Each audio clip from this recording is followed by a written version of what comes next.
மரியமுடைய மகன் ஈசாவை எப்படி கிறிஸ்தவர்கள் வரம்பு மீறி புகழ்ந்து கடவுளுடைய நிலைக்கு உயர்த்தி விட்டார்களோ அதுபோன்று நீங்கள் புகழ்ந்து விடாதீர்கள். நான் அவனுடைய அடியான் மட்டும்தான், அல்லாஹ்வுடைய அடியான் என்று சொல்லுங்கள், அவனுடைய தூதர் என்று சொல்லுங்கள், அதுவே போதுமானது. இதை தவிர வேற எது நீங்க சொல்ல வேண்டிய அவசியமே இல்லை. இந்த மௌலூது பாடல்களுடைய இருக்கக்கூடிய வார்த்தைகள் எப்படி அபத்தமான வார்த்தைகளா இருக்கும், சிந்திச்சு பார்க்கணுமா இல்லையா? நபிகளாரை பார்த்து சொல்கின்றார்கள், அஸ்ஸலாமு அலைக்க யா மாஹிய ஸுனூப், அஸ்ஸலாமு அலைக்க யா ஜாலில் குரூப்.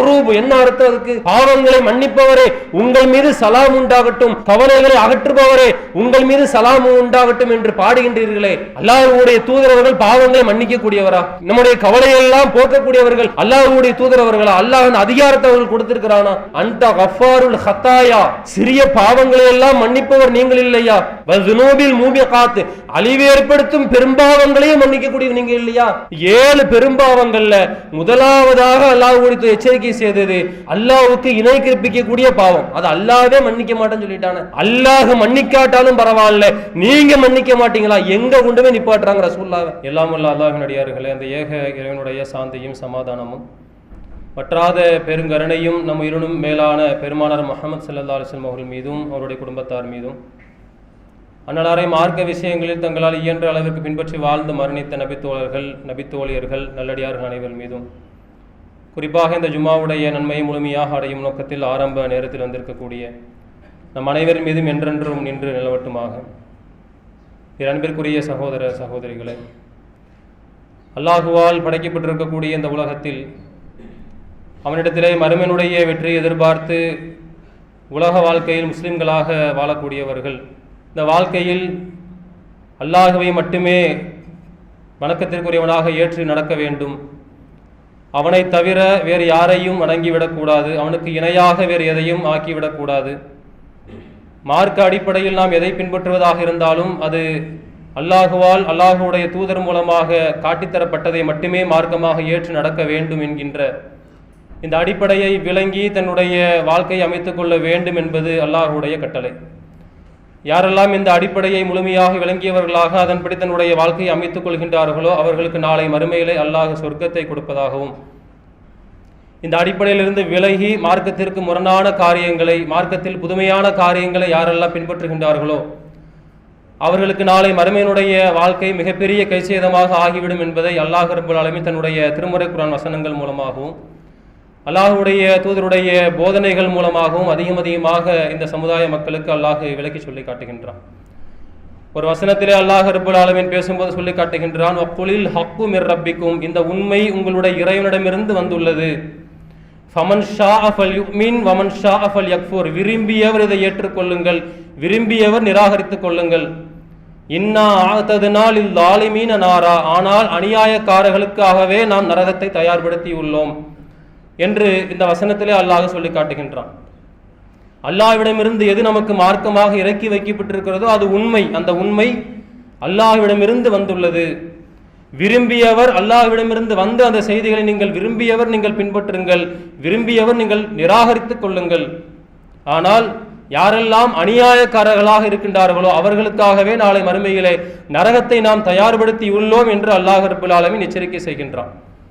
அல்லாஹுவை மட்டுமே வணங்க வேண்டும், அல்லாஹுடைய தூதரவர்கள் எதை காட்டி தந்தார்களோ அதுவே மார்க்கமாக நாம் பின்பற்ற வேண்டும், அதுவே நேர்வழி. அதை தாண்டி வேறு ஒரு நேர்வழியை உங்களுக்கு எதுவும் கிடையாது. இந்த அடிப்படையை விளங்கி நீங்கள் உங்களுடைய வாழ்க்கையில் நீங்கள் பின்பற்ற வேண்டும் என்பதை அல்லாஹ் ரப்பல் ஆலமீன் கடுமையான எச்சரிக்கையாக அல்லாஹ் சொல்லி காட்டுகின்றான். இந்த வசனத்தில் மட்டுமல்லாமல் பல்வேறு வசனங்கள்ல அல்லாஹ் ரப்பல் ஆலமீன் இந்த அடிப்படையை விளக்கி சொல்லுகின்றான். ஒருவனை நாளை மறுமையிலே நரகத்திற்கு இழுத்து செல்லக்கூடிய காரியங்கள், காரணங்கள் ஏராளமானதாக இருந்தாலும் கூட, பல விஷயங்கள் இருந்தாலும் கூட, அதிலே மிக முக்கியமான அடிப்படை என்னவென்றால் இந்த அடிப்படையை நீங்கள் பின்பற்றி வாழ வேண்டும். அல்லாஹ்வுக்கு சொந்தமான இந்த மார்க்கத்தில் அவனுடைய வார்த்தைகள் மட்டுமே உங்களுடைய வாழ்க்கையில் நீங்கள் பின்பற்றக்கூடியதாக இருக்க வேண்டும் என்பதை பல்வேறு வசனங்கள் அல்லாஹ் சொல்லி காட்டுகின்றான். மற்றொரு வசனத்திலே அல்லாஹ் சொல்லி காட்டும் போது, இத்தபிஉ மா உன்ஸில இலைக்கும் மிர் ரப்பிக்கும் வலா தத்தபிஉ மின் தூனிஹி அவுலியா கலீலம் மா ததக்கரூன், உங்கள் இறைவனிடமிருந்து உங்களுக்கு எது வகைச்செய்தியாக அறிவிக்கப்பட்டதோ அதையே நீங்கள் மார்க்கமாக பின்பற்றுங்கள், அவனை அன்றி வேறு பொறுப்பாளர்களை நீங்கள் ஏற்படுத்திக் கொள்ளாதீர்கள். கலீலம் மா ததக்கரூன், நீங்கள் குறைவாகவே படிப்பினை பெறுகிறீர்கள். அல்லாஹ் சொன்னது மட்டும்தான் மார்க்கம். அல்லாஹுடைய தூதர் அவர்கள் மூலமாக அல்லாஹ் எதையெல்லாம் நமக்கு வாழ்க்கை வழிகாட்டியாக வழங்கி இருக்கின்றானோ அது மட்டும்தான் மார்க்கமாக ஆக முடியும். மற்ற எந்த சஹாபாக்களா இருந்தாலும் சரி, பெரியோர்களா இருந்தாலும் சரி, மார்க்க அறிஞர்களா இருந்தாலும் சரி, இமாம்களாக இருந்தாலும் சரி, அவர்களை நம்முடைய வாழ்க்கையில் நாம் மதிக்கலாம். ஆனால் அவர்களுடைய வார்த்தைகளை நாம் மார்க்கமாக எடுத்து பின்பற்றி விடக்கூடாது. அவர்களுடைய வார்த்தைகள் மார்க்கமாக ஆகிவிடாது என்று அல்லாஹ் கடுமையாக எச்சரிக்கை செய்திருக்கக்கூடிய இந்த மார்க்கத்தில் ஒவ்வொரு ஊரிலும் முஸ்லிம்கள் என்று சொல்லக்கூடியவர்களுடைய பெரும்பாலானுடைய நிலையை இன்றைக்கு எடுத்து பார்த்தால் மார்க்கம் என்று எதையெல்லாம் இன்றைக்கு பின்பற்றுகின்றார்கள்?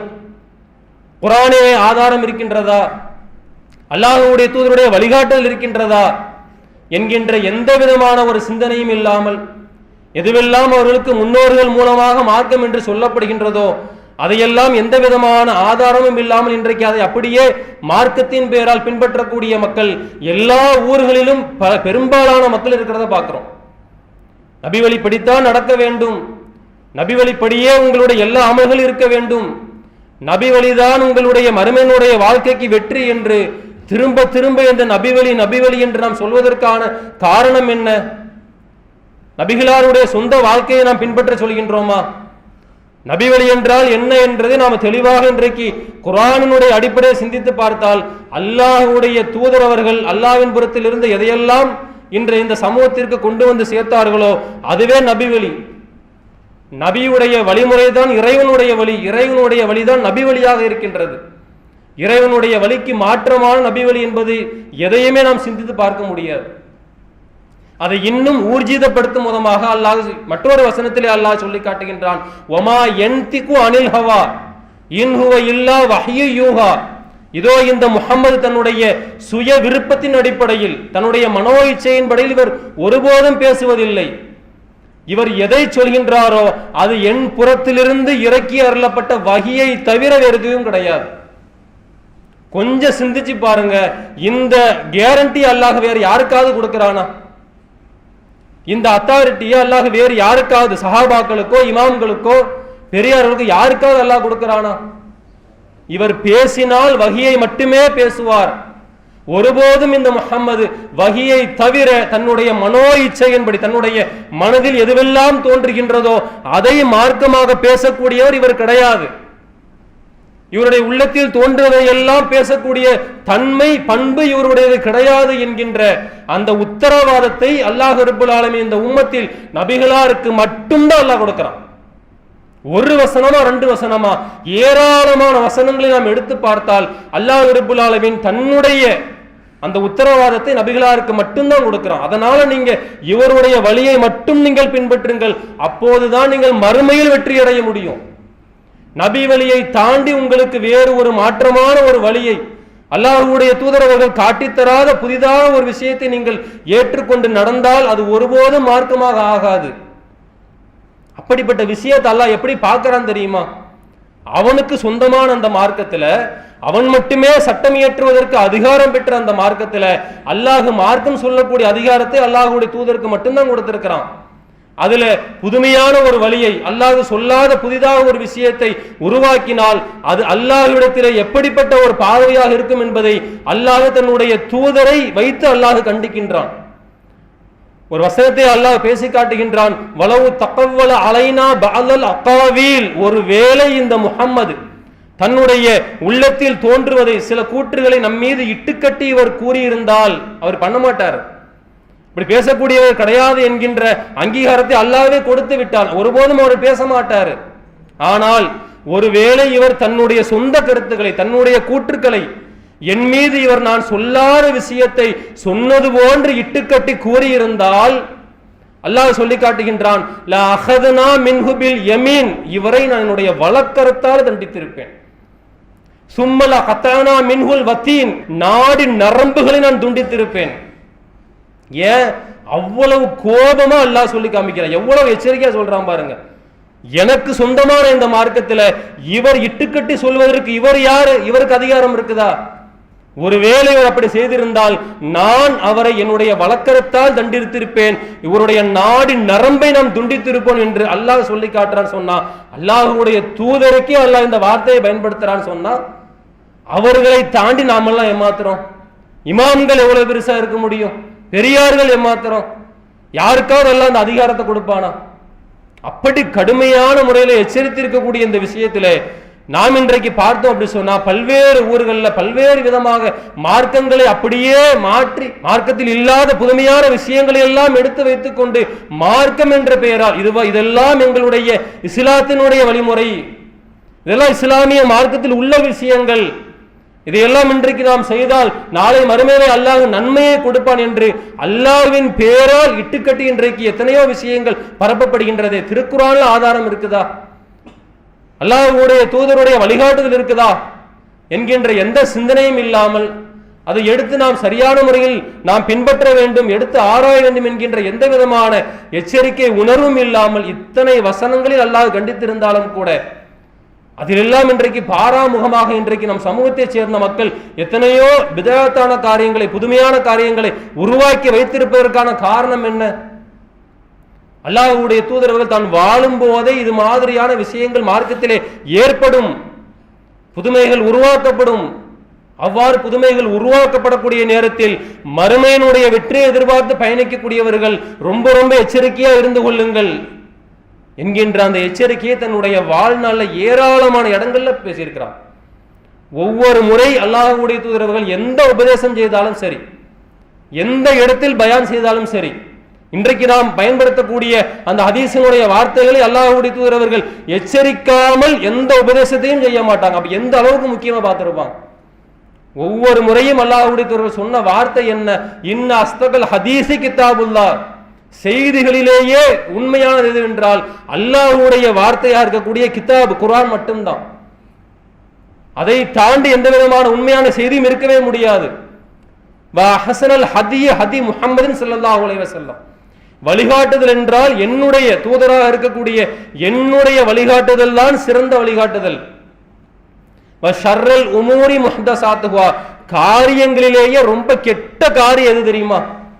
அருவருப்பான கெட்ட காரியம் எதுவென்றால் மார்க்கத்தின் பெயரால் புதிதாக உருவாக்குவது.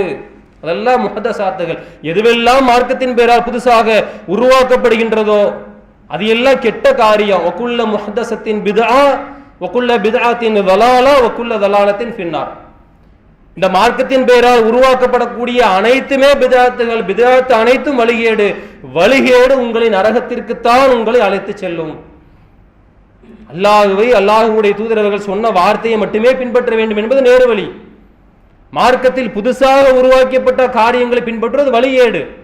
யாரெல்லாம் வழிகேட்டை பின்பற்றுகின்றார்களோ அவர்கள் செல்லக்கூடிய இடம் நரகம்தான் என்பதை அல்லாஹ்வுடைய தூதர்கள் ஒவ்வொரு முறையும் எச்சரிக்கை செய்திருக்கிறாங்கன்னு சொன்னா, நாம் இன்றைக்கு மார்க்கத்தின் பெயரால் தொழுகின்றோம் என்றால் அல்லாஹ்வுடைய தூதரவர்கள் காட்டி தந்த முறைப்படி இருக்க வேண்டும். அவர்கள் எந்த தொழுகை எப்படி தொழ சொன்னார்களோ அது மட்டும்தான் மார்க்கமாக ஆகும். அதை தாண்டி வேறு எதுவும் இருந்தாலும் அது பிதஅத்தான காரியம். தொழுகையாக இருந்தாலும் சரி, நோன்பாக இருந்தாலும் சரி, இன்ன பிற வணக்க வழிபாடுகள் எதுவாக இருந்தாலும் சரி, நன்மை என்ற பெயரில் நாம் ஒன்றை செய்தாலும் சரி, அல்லாஹ்வுடைய தூதர்கள் வழிகாட்டுதல் இல்லை அப்படின்னு சொன்னா அது பிதஅத்தான காரியங்கள் தான். அது நேராக நம்மை நரகத்திற்குத்தான் உங்களை அழைத்து செல்லும் என்பது அல்லாஹ்வுடைய தூதருடைய வார்த்தை, அவருடைய எச்சரிக்கை. அப்படியான காரியங்களை இந்த உலகத்தில் நாம எவ்வளவு செய்தாலும் சரி, அது நாளை மறுமையில் ஒருபோதும் அல்லாஹ்வுடைய அருளை பெற்று தராது, அல்லாஹ்வுடைய தூதருடைய பரிந்துரையை பெற்று தராது. நாளை மறுமையிலே ஒரு அடியார் மறுமையினுடைய வெற்றியை அடைய வேண்டும், சொர்க்கம் செல்ல வேண்டும் என்றால் அல்லாஹ்வுடைய தூதருடைய பரிந்துரை என்பது நாளை மறுமையிலே மிக முக்கியம். அவ்வாறு இருக்கக்கூடிய நேரத்தில் அவர் அழகான செய்தியை அல்லாஹ்வுடைய தூதர் சொல்லி காட்டுகின்றார்கள். நான் உங்களுக்கு முன்னால் அல் கௌசர் என்ற தடாகத்திலே உங்களுக்காக, என்னுடைய சமுதாய மக்களுக்காக நான் காத்து கொண்டிருப்பேன். அப்போது உங்களில் யார் எனக்கு அருகில் வருவதற்கு யாருக்கு முடிகின்றதோ அவர் அந்த கௌசர் தடாகத்தினுடைய தண்ணீரை அருந்த அனுமதிக்கப்படுவார். யார் அந்த தண்ணீரை அருந்து விட்டாரோ அதற்கு பிறகு அவருக்கு தாகமே ஏற்படாது, அல்லாஹ்வுடைய அருளை பெற்றவராக மாறிவிடுவார். அப்போது சில மக்கள் என்னை நோக்கி வருவார்கள், அவர்கள் தடுத்து நிறுத்தப்படுவார்கள். எனக்கும் அவர்களுக்கும் இடையிலே மிகப்பெரிய ஒரு திரையை அல்லாஹ் ஏற்படுத்துவான், தடுப்பை ஏற்படுத்துவான். அப்போது நான் சொல்வேன், இன்னஹும் மின்னி, இவர்கள் என்னை சேர்ந்தவர்கள், இவர்கள் என்னை சேர்ந்தவர்கள் என்று நான் சொல்லும் போது அல்லாஹ்வின் புறத்திலிருந்து எனக்கு பதில் சொல்லப்படும், இன்னகலா தத்ரி மா ஹதஸு பஅதக, உங்களுக்கு தெரியாது முஹம்மதே, உங்களுக்கு தெரியாது இவர்கள் உங்களுக்கு பின்னால் இந்த மார்க்கத்தில் புதுமையான விஷயங்களை ஏற்படுத்தி கொண்டார்கள் என்று எனக்கு பதில் சொல்லப்படும். அப்போது நான் சொல்வேன், சுஹ்கன் சுஹ்கன் லிமன் கய்யர பஅதி, மார்க்கத்திலிருந்து புதுசாக யாரெல்லாம் உருவாக்கி கொண்டார்களோ அவர்களை அல்லாஹ் தன்னுடைய அருளிலிருந்து அப்புறப்படுத்துவானாக, தன்னுடைய அருளிலிருந்து அப்புறப்படுத்துவானாக என்று நான் சொல்லிவிடுவேன் என்று அல்லாஹ்வுடைய தூதர் சொல்றாங்கன்னு சொன்னா, அல்லாஹ்வுடைய தூதருடைய ஷஃபாஅத்தை, பரிந்துரை நாளை மறுமையிலே பெற வேண்டிய மக்கள் அதிலிருந்து தடுத்து நிப்பாட்டப்படுவார்கள். அல்லாஹ்வுடைய தூதரே என்ன பண்ணுவாங்கன்னு சொன்னா, இவர்களை பார்த்து சாபமிடுவார்கள், சபிப்பார்கள். இவர்கள்லாம் மனிதர்களா? அல்லாஹ்வுடைய மார்க்கத்தில் புதுசா ஏற்படுத்தி விட்டார்களே, இவர்களை அல்லாஹ் தன்னுடைய கருணையிலிருந்து அப்புறப்படுத்துவானாக என்று நான் அந்த இடத்தில் சொல்லிவிடுவேன் என்று அல்லாஹ்வுடைய தூதர் அவர்கள் வாழும் போதே இந்த எச்சரிக்கை சொல்லியிருக்கிறாங்களே. இது மாதிரியான செய்திகளை குறித்து இன்றைக்கு சிந்திக்க வேண்டிய சமுதாய மக்கள் சிந்திக்கின்றார்களா? மார்க்கத்தில் புதுசாக ஏற்படுத்த வேண்டிய அவசியம் என்ன? இவர்களுடைய செயல்கள், இவருடைய காரியங்கள் எதை காட்டுகின்றது? அல்லாஹ்வுடைய மார்க்கத்தை அல்லாஹ் பூரணப்படுத்தவில்லை. அல்லாஹ்வுடைய தூதர் அவர்கள் வாழும் போது அல்லாஹ் முழுமையா கொடுத்திருக்கணுமா இல்லையா? எல்லா வழிகாட்டுதலும் சொல்லி இருக்கணுமா இல்லையா? ஆனால் அல்லாஹ் இதிலே குறை வைத்து விட்டான். அல்லாஹ் மார்க்கத்தை முழுமையாக்கவில்லை. அதற்கு பின்னால் வந்தவர்கள் தான் மார்க்கத்தை முழுமையாக்கினார்கள். எப்பேற்பட்ட ஒரு வழிகேடான விஷயம்! அல்லாஹ்வுடைய தூதர் வாழ்ந்த அந்த நேரத்திலேயே அல்லாஹ் ரப்பல் ஆலமீன் வசனத்தை இறக்கி வைத்து மார்க்கத்தை முழுமைப்படுத்துகின்றான். அல் யௌம அக்மல்து லக்கும் தீனக்கும் வ அத்மம்து அலைக்கும் நிஅமதி வ ரலீது லக்கும் இஸ்லாம் தீனா. அல்லாஹ்வுடைய வார்த்தை. இன்றைய தினம் இந்த மார்க்கத்தை முழுமைப்படுத்தி விட்டேன், இதற்கு பிறகு இந்த மார்க்கத்தில் உங்களுக்கு வேறு எதுவும் தேவையில்லை. தொழுகையா இருந்தாலும் சரி, இன்ன பிற வணக்க வழிபாடுகள், நீங்கள் மறுமையிலே வெற்றி அடைவதற்கான எல்லா வழிகாட்டுதலையும் இந்த தூதர் மூலமாக நான் முழுமைப்படுத்தி விட்டேன் என்பது அல்லாஹ்வுடைய வார்த்தை. ஆனால் அதற்கு பிறகு பிதாத்தான காரியங்களை பின்பற்றவர்களுடைய என்ன ஓட்டம், அவருடைய செயல் எதை காட்டுதுன்னு சொன்னா, அல்லாஹ் மார்க்கத்தை முழுமைப்படுத்தவில்லை. அப்ப இந்த வசனத்தை அவர்கள் நம்பவில்லை, அதான அர்த்தம்? இந்த வசனத்தில் அல்லாஹ் பொய் சொல்கின்ற அதான அர்த்தம்? அவர்கள் வாயால் சொல்லாவிட்டாலும் கூட அவர்களுடைய செயல் அதைத்தான் காட்டுகின்றது. இப்ப இத்தனை எச்சரிக்கைகளை அல்லாஹும் அல்லாஹ்வுடைய தூதரும் பல நேரங்களில் சொல்லி இருந்தாலும் கூட அதற்கு பிறகும் இவர்கள் புதுமையான விஷயங்கள் ஏற்படுத்துறாங்கன்னு சொன்னா, கடுமையான முறையிலே அல்லாஹ்வுடைய தூதர் அவர்கள் எச்சரிக்கை செய்கின்றார்கள். மன் அஹ்தஸ ஃபீ அம்ரினா ஹாதா மா லைஸ ஃபீஹி ஃபஹுவ ரத்துன். நம்முடைய இந்த மார்க்கத்தில் நம்முடைய வழிகாட்டுதல் இல்லாத ஒரு காரியத்தை ஒருவர் செய்தால் அது நிராகரிக்கப்படும். அதை அல்லாஹ் ஏற்றுக்கொள்ள மாட்டான் என்பதை தாண்டி நாளை மறுமையிலே அல்லாஹ்வின் புறத்திலிருந்து அல்லாஹ்வுடைய தூதரால் சபிக்கக்கூடிய ஒரு நிலைக்கு அவர்கள் தள்ளப்படுவார்கள். இது மாதிரியான புதுமைகளை பின்பற்றக்கூடியவர்கள், அதற்கு முட்டுக் கொடுக்கக்கூடியவர்கள், அதை வைத்து வாதம் செய்யக்கூடியவர்கள் யாராக இருந்தாலும் அதே நிலையில் அவர்கள் மரணத்தை சந்தித்தால் நாளை மறுமையிலே அது உங்களை நரகத்திற்குத்தான் இட்டு செல்லும் என்பது அல்லாஹ்வுடைய தூதருடைய எச்சரிக்கையாக இருக்கக்கூடிய இந்த நேரத்தில் முஸ்லிம் மக்கள் எங்கெல்லாம் மஹல்லாக்களாக நிறைந்து வருகின்றார்களோ எல்லா ஊர்களிலும் ஒவ்வொரு மாதத்திலும் ஒவ்வொரு பெயரால் புதுமையான காரியங்களை மார்க்கத்தின் பெயரால் பின்பற்றக்கூடியதை பார்க்கின்றோம். ரபியுல் அவ்வல் மாதத்தை எடுத்துக்கொண்டால் நாம் சொல்லவே வேண்டாம். ஏராளமான பிதஅத்தான காரியங்களையும் தாண்டி இணை வைக்கக்கூடிய ஒரு நிலைக்கு இன்றைக்கு முஸ்லிம்களுடைய அந்த காரியங்கள் இன்றைக்கு இருப்பதை நாம் பார்க்கின்றோம். ரபியுல் அவ்வல் மாதத்தை இன்றைக்கு முஸ்லிம் சமூகம் எப்படியெல்லாம் எடுத்து கொண்டாடுகின்றார்கள். கண்ணியம் பொருந்திய ஒரு மாதமாக இருக்கின்றது. அல்லாஹ்வுடைய அருள்மலை பொழியக்கூடிய மாதமாக இருக்கிறது. அல்லாஹ்வுடைய தூதரவர்கள் பிறந்த ஒரு மாதமாக இருக்கின்றது. அதனால் நாம் இந்த மாதத்திலே அல்லாஹ்வுடைய தூதருடைய பிறந்த நாளை நாம் கொண்டாட வேண்டும். ஏன்? அல்லாஹ்வுடைய தூதரை நாம் கண்ணியப்படுத்த வேண்டுமா இல்லையா?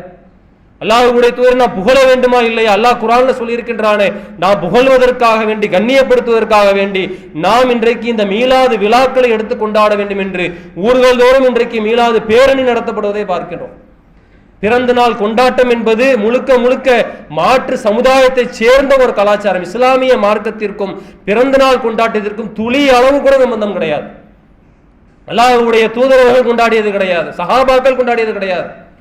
மார்க்கத்தில் பிறந்த நாள் கொண்டாட வேண்டும் என்கின்ற ஒரு அடிப்படை ஆதாரம் எதுவுமே இல்லாத ஒரு நிலையில் அதற்கு எதிராக அல்லாஹ்வுடைய தூதரவர்களுடைய வார்த்தை என்ன? மன் தஷப்பஹ பிகௌமின் ஃபஹுவ மின்ஹும். யார் பிற சமுதாய கலாச்சாரத்திற்கு ஒப்ப நடக்கின்றார்களோ அவர்களை சேர்ந்தவரை, அவர்கள் இஸ்லாமிய மார்க்கத்திற்கு ஒரு சம்பந்தமே கிடையாது என்ற எச்சரிக்கையை யார் செய்தார்களோ அவர்களுடைய பேராலேயே இன்றைக்கு இந்த பிறந்த நாள் கொண்டாட்டத்தை மீளாத விழாக்களை என்று எடுத்து இன்றைக்கு நடத்தப்படுவதை பார்க்கிறோம். எவ்வளவு பெரிய ஒரு அனாச்சாரமான விஷயம். நபிகளார் எதை கண்டித்தார்களோ அந்த விஷயத்தை அவர்களுடைய பேர்லயே எடுத்து செய்யறாங்கன்னு சொன்னா எவ்வளவு பெரிய ஒரு மன தைரியம் இருக்க வேண்டும். அது மட்டுமல்லாமல் இன்றைக்கு அவர்களை புகழ்கின்றோம் என்ற பேர்ல வீடுகளில் உட்கார்ந்து பள்ளிவாசல்களில் உட்கார்ந்து மௌலூதை இன்றைக்கு எடுத்து ஓதிக்கொண்டிருக்கிறார்கள். இந்த மௌலூதை எதுக்கு ஓதுறாங்க? அல்லாஹ்வுடைய தூதரை நாம் நேசிக்க வேண்டும், புகழ வேண்டும். அல்லாஹ்வுடைய தூதரை எப்படி நேசிக்க வேண்டும் என்பதை அல்லாஹ் குர்ஆன்ல சொல்லி இருக்கின்றான்.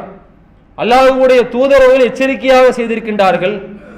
அல்லாஹ்வுடைய தூதரை நேசிப்பதுனா என்ன? அல்லாஹ்வுடைய தூதரை பின்பற்றுவதா நேசம். அதுதான் அல்லாஹ் மீது வைக்கக்கூடிய நேசம்.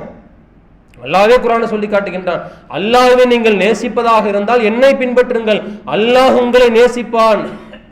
இது இஸ்லாமிய மார்க்கத்தில் அல்லாஹ் சொன்ன ஒரு அடிப்படை.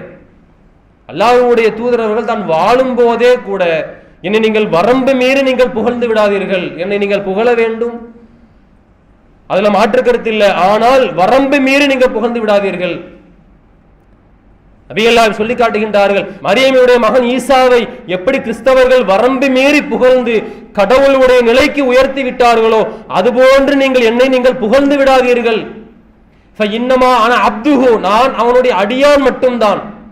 அவ்வாறு என்ன நீங்கள் புகழ்வதாக இருந்தால் ஃபகூலு அப்துல்லாஹி வ ரசூலுஹு, என்ன நீங்க புகழ வேண்டுமா அல்லாஹ்வுடைய அடியான் என்று சொல்லுங்கள், அவனுடைய தூதர் என்று சொல்லுங்கள், அதுவே போதுமானது. இதை தவிர வேற எதுவும் நீங்க சொல்ல வேண்டிய அவசியமே இல்லை.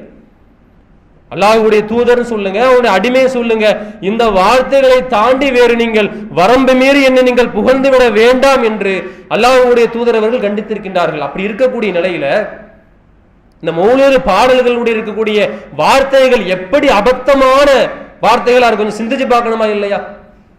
நபிகளாரை பார்த்து சொல்கின்றார்கள், அஸ்ஸலாமு அலைக்க யா மாஹிய ஸுனூப், அஸ்ஸலாமு அலைக்க யா ஜாலில் குரூப். என்ன அர்த்தம் அதுக்கு? பாவங்களை மன்னிப்பவரே உங்கள் மீது சலாம் உண்டாகட்டும், கவலைகளை அகற்றுபவரே உங்கள் மீது சலாம் உண்டாகட்டும் என்று பாடுகின்றீர்களே. அல்லாஹ்வுடைய தூதரவர்கள் பாவங்களை மன்னிக்க கூடியவரா?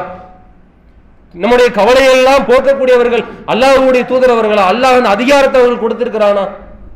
எவ்வளவு பெரிய ஒரு பாரதூரமான வார்த்தை. இதையும் தாண்டி பாடுகின்றார்கள், அந்த கஃபாருல் ஹத்தாயா, இழிவு ஏற்படுத்தக்கூடிய சிறிய பாவங்களை எல்லாம் மன்னிப்பவர் நீங்கள் இல்லையா? வஸுனூபில் மூபிகாத், அழிவு ஏற்படுத்தும் பெரும்பாவங்களையும் மன்னிக்கக்கூடிய நீங்க இல்லையா? எவ்வளவு பெரிய ஒரு வார்த்தைங்க. அல் மூபிகாத், அல்லாஹ்வுடைய தூதர் வாழும் போதே இந்த மூபிகாத்னா என்ன என்பதை விளக்கி இருக்கின்றார்கள். அழிவு ஏற்படுத்தக்கூடிய பெரும்பாவங்களை விட்டு நீங்கள் விலகிக் கொள்ளுங்கள். நபிகளாருடைய எச்சரிக்கை. அந்த 7 பெரும்பாவங்கள், அல்லாஹ்வுக்கு இணை கற்பிப்பது முதல் பெரும்பாவம். சூனியம் என்பது பாவமா இருக்குது, கொலை செய்வது பாவமா இருக்குது, போரிலே புறமுதுகிட்டு ஓடுவது அதுல ஒரு பாவம், கற்பொழுக்கம் உள்ள பெண்கள் மீது சுமத்துவது, அவதூறு சுமத்துவது அது ஒரு பாவம்.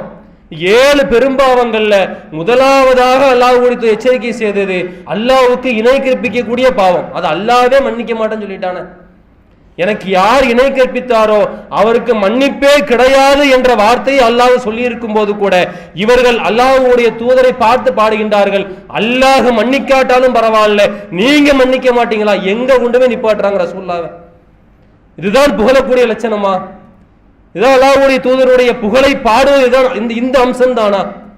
கொஞ்சம் சிந்திச்சு பார்க்க வேண்டாமா? எவ்வளவு பெரிய ஒரு இடத்தை அல்லாஹ்வுடைய தூதரை நாம கொண்டு போய் நிப்பாட்டுறோம் என்கின்ற எந்த விதமான ஒரு இதுவும் இல்லாமல் பாவங்களை எல்லாம் மன்னிக்க கூடியவர் என்று அல்லாஹ்வுடைய தூதரை பார்த்து பாடுகின்றவர்கள். அல்லாஹ் திருமறை குர்ஆனை சொல்லி காட்டுகின்றான், எல்லா பாவங்களையும் மன்னிக்க கூடியவன் நான் மட்டும்தான். யா இபாதி அல்லதீன அஸ்ரஃபு அலா அன்ஃபுஸிஹிம் லா தக்னது மிர் ரஹ்மத்தில்லாஹ், தங்களுக்கு தாங்களே அநியாயம் செய்து கொண்ட வரம்பு மீறிய என்னுடைய அடியார்களை அல்லாஹ் நம்மை அழைக்கும் போது எப்படி அழைக்கிறான் பாருங்க. வரம்பு மீறி அடியார்களா இருக்கிறீங்க, உங்களுக்கு நீங்களே அநியாயம் செய்யக்கூடியவர்களா இருக்கிறீங்க. அப்படி இருந்தாலும் கூட லா தக்னது மின் ரஹ்மத்தில்லா, அல்லாஹ்வுடைய அருள்ல நீங்க ஒருபோதும் நம்பிக்கை இருந்து விடாதீர்கள். இன்னல்லாஹ யக்ஃபிரு ஸுனூப ஜமீஆ, அல்லாஹ் தான் பாவங்கள் அனைத்தையும் மன்னிக்க கூடியவனாக இருக்கின்றான். நபிகளாரும் அதைத்தான் சொன்னாங்க. இன்றைக்கு அவர்களுடைய மறைவுக்கு பிறகு இன்றைக்கு உட்கார்ந்து மௌலூது எடுத்து இன்றைக்கு எத்தனையோ மக்கள் ஓதுகின்றார்களே.